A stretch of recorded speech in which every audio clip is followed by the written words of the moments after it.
top offenses, okay? Last season, the Ravens were the best offense in the NFL by expected points added. The Lions, Bills, Commanders, and Buccaneers rounded out the top 5. The only 2 teams that ranked in the top 10 that failed to make the postseason were the Bengals and the Cardinals. A lot of that had to do with the defenses. All right, let's have some Friday fun. Why not, people? This is going to be great. We've got Mina. She's going to list her top 5 offenses heading into the 2025 season. Mina, start us off. Take us through your top 5. All right, I'm going to start at 5 with the Super Bowl champion Philadelphia Eagles. Now, I know folks, Eagles fans, might be hearing this and saying, we just won the Super Bowl. Almost everybody's coming back. We're stacked. I understand. However, it cannot be forgotten that prior to the Super Bowl, during much of the regular season, there were ups and downs with the passing attack. There also was a change at offensive coordinator. That said, this offense remains stacked. Defenses are constantly having to key in to stop the run, and thus you get one-on-ones for A.J. Brown, Devontae Smith. So I do have the Eagles as a top 5 offense this year, and would not be surprised if they do even better. All right, moving on to number 4.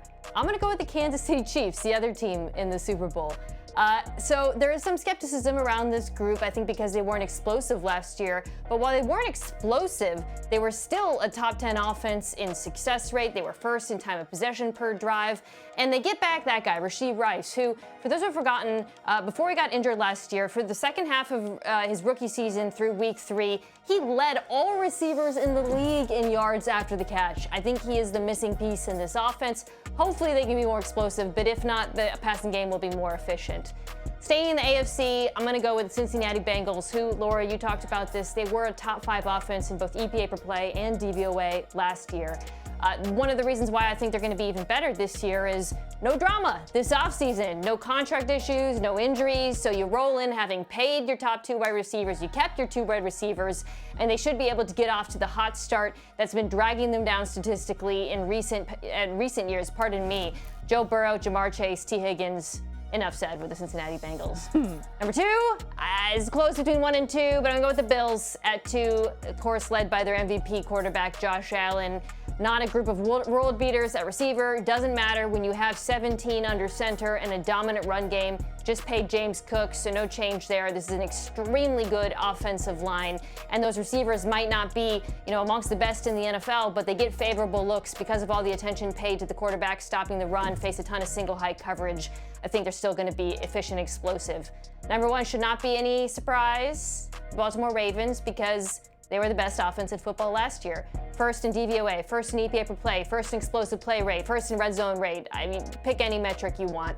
And largely everyone returns outside of a little bit of change on the offensive line. They also added DeAndre Hopkins. I think Isaiah Likely, who will be a little bit injured at the beginning of the season, has the potential to take a huge leap this year. Love the addition of Keaton Mitchell, or not addition, pardon me, the return from injury of Keaton Mitchell to this stacked running back room led, of course, by Derrick Henry. The Ravens are a wagon, and I see no reason why that should stop, especially because Todd Monken, their offensive coordinator, remains in the building, and he has been fantastic. Oh, I didn't even mention Lamar Jackson, who might be the best quarterback in football. You know that guy. Mina, as you might expect, I love your list. I think it's excellent. Let's bring Bill in, though, see if he wants to poke any holes in Mina's list. What do you think, Bill?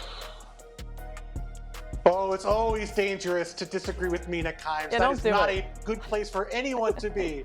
But I am going to just throw out the Detroit Lions not making it into this top 5. One of the best offenses in football. They're returning so many of their playmakers. No, they don't have Ben Johnson, but would you put them maybe if the Chiefs are not necessarily at full strength with Rashee Rice missing for part of the year with their offensive line woes? I could see Lions fans sending some tweets right now as we're recording this show. Yeah, I think you could make a case for the Lions inside the top 5. That was the one where I went back and forth between them, the Chiefs, and the Eagles. For me, this is the Ben Johnson thing. It's also about the interior of the offensive line. But I think by the end of the season, they're going to be rolling again. They're just too talented not to be. There's so many good teams on this list. I zero in on that number 3, the Bengals. And we talked to Joe Burrow today ahead of our Monday Night Football preseason game coming up. He's so healthy. He feels great. He's talking about the offense needs to be better than it was last year. And I'm like, could it get better? I guess it could, but wow, that's scary for every defense that's going to have to go up against him.